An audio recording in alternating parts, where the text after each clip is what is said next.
Hi guys, how are you my dear friends. मैं हूं सुधीर सचदेवा और दोस्तों आपके सामने लेकर के आया हूं सीए इंटरमीडिएट का एक बहुत ही शानदार टॉपिक, और ये है राइट शेयर्स का टॉपिक। मेरे दोस्तों, सीए इंटर ग्रुप 1 में जब आप आएंगे, अकाउंटिंग पढ़ेंगे, तो उसमें राइट इशू ऑफ शेयर्स बहुत ही इंपॉर्टेंट है। और अभी पीछे रिलायंस ने भी इस राइट इशू को किया था।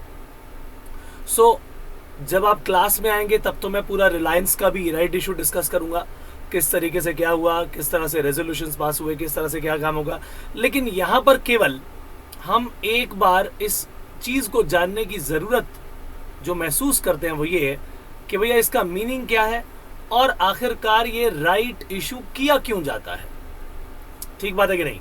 That we are going to discuss. So my dear friends, आइए आपके इस सवाल का जवाब देते हुए सबसे पहले भैया जो कंपनी है, कंपनी के अंदर अभी बहुत सारे हमारे पास क्या मौजूद है।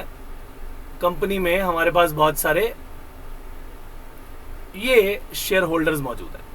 और कंपनी के जो ये शेयर होल्डर्स हैं, मान लीजिए इन लोगों ने कंपनी में जो पैसा लगाया हुआ है, अब इनके साथ साथ हम कहते हैं कि जो इक्विटी शेयर होल्डर है, इन सबका पैसा लगा हुआ है 1,00,000 शेयर्स। क्या कहा मैंने? आपको यहां 1,00,000 शेयर्स की इनकी इन्वेस्टमेंट नजर आ रही है। और जब ये शेयर पूरे के पूरे इनके हाथ में है तो 100% वोटिंग राइट है।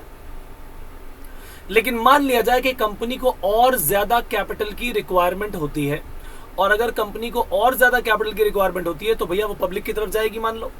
और ऐसे लोगों को उसने, शेयर होल्डर्स को, ऐसे लोगों को ये शेयर्स इशू कर दिए जो कि पहले वाले एग्जिस्टिंग शेयर होल्डर्स मान लीजिए नहीं थे। So other than these people जो न्यू शेयर होल्डर थे, न्यू लोग थे, उन लोगों को इस कंपनी ने 1,00,000 शेयर्स मान लीजिए इशू कर डाले। तो भैया अब जरा ध्यान से सोचा जाए कि क्या ये जो पहले इनके पास 100% वोटिंग पावर थी, क्या अब पुराने वालों के पास 100% वोटिंग पावर बची या घट गई? माय डियर फ्रेंड्स, अगर ध्यान से देखा जाए, अगर यहां पर ध्यान से देखा जाए तो मेरे भाई, पहले इनके पास बिफोर राइट इशू 1,00,000 शेयर्स में से 1,00,000 शेयर इन्हीं पुराने वाले लोगों के पास थे before issue of shares. Further issue of shares, right issue नहीं बोलना चाहिए, before further issue of shares, right issue नहीं बोलना चाहिए था। फर्दर इशू ऑफ शेयर्स जो कर दिया, उससे पहले तो भैया इन्हीं के पास थे। लेकिन मान लीजिए after further issue to separate people, जो नए लोग थे उनको उनको शेयर्स इशू कर दिए। After further issue of shares to other than existing shareholders, अगर other than existing shareholders को ये शेयर्स दे दिए जाएं, तो भैया उससे हुआ क्या?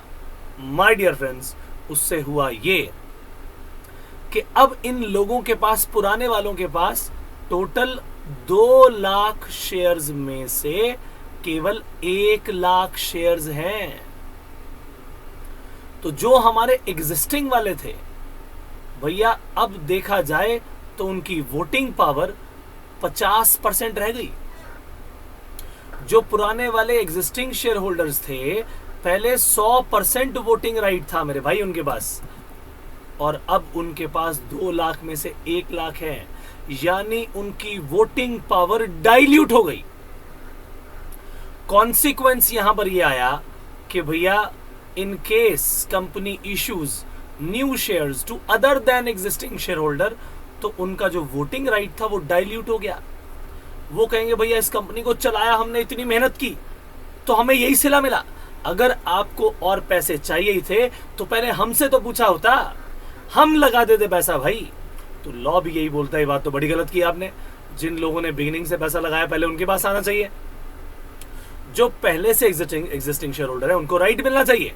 सो that is why there is a law, whenever new shares यानी अनइश्यूड शेयर्स इशू किए जाते हैं, first the right to invest in those shares must be given to existing shareholders.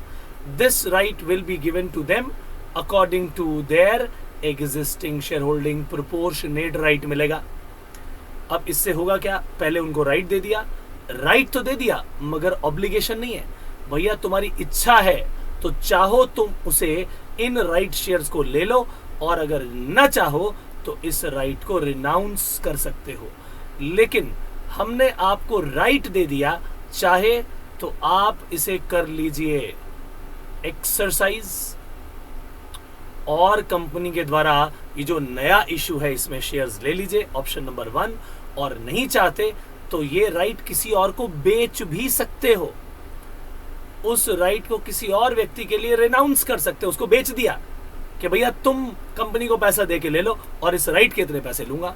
My dear friends, इसे बहुत डिटेल में करना है हमने, with companies act provisions, with all those practical scenarios. ये सब करेंगे हम अपने इस बैच में, जो हमारा ये सक्षम बैच शुरू हो रहा है. मेरे दोस्तों, जब आप हमारे अनअकैडमी के इस बैच को ज्वाइन करेंगे तो भैया लाइव इंटरैक्टिव क्लासेस के साथ रिकॉर्डेड सेशन भी सारे मिलेंगे. सारे के सारे एजुकेटर्स को आप एक्सेस कर पाएंगे. हर चौथा सेशन डाउट क्लियरिंग सेशन होता है, बट डाउट्स आते नहीं है. और अपडेटेड स्टडी मटेरियल आपको मिलेगा प्रैक्टिस मॉक टेस्ट के साथ. सारे सब्जेक्ट एक ही प्राइस पर मिल जाएंगे. मल्टीपल एजुकेटर्स, हर सब्जेक्ट के लिए मल्टीपल एजुकेटर मिलेंगे. तो भैया जिससे क्लास लेनी है उससे लो. Revision classes, fast track batches, test series सब मिलेगा. और करना क्या है, अनअकैडमी का ये एप्लीकेशन डाउनलोड करिए, सीए इंटरमीडिएट का गोल सिलेक्ट करिए, गेट सब्सक्रिप्शन पे क्लिक करिए, और वहां पर जो भी फीस आएगी भैया वो 10% रिड्यूस कर दी जाएगी अगर आप ये डिस्काउंट कोड इस्तेमाल करते हैं. तो ये है वो डिस्काउंट कोड. इस डिस्काउंट कोड को आप इस्तेमाल करिए, यूज करिए. ये है सुधीर10, और 10% आपको ऑफ मिल जाएगा जो भी आप कोर्स परचेज करेंगे, जितने भी समय का. Right.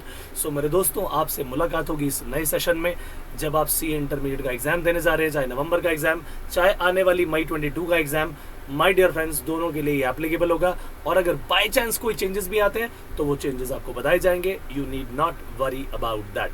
So my dear friends, मुलाकात होगी हमारे इस सेशन में. तब तक के लिए इजाजत दीजिए. Bye bye, take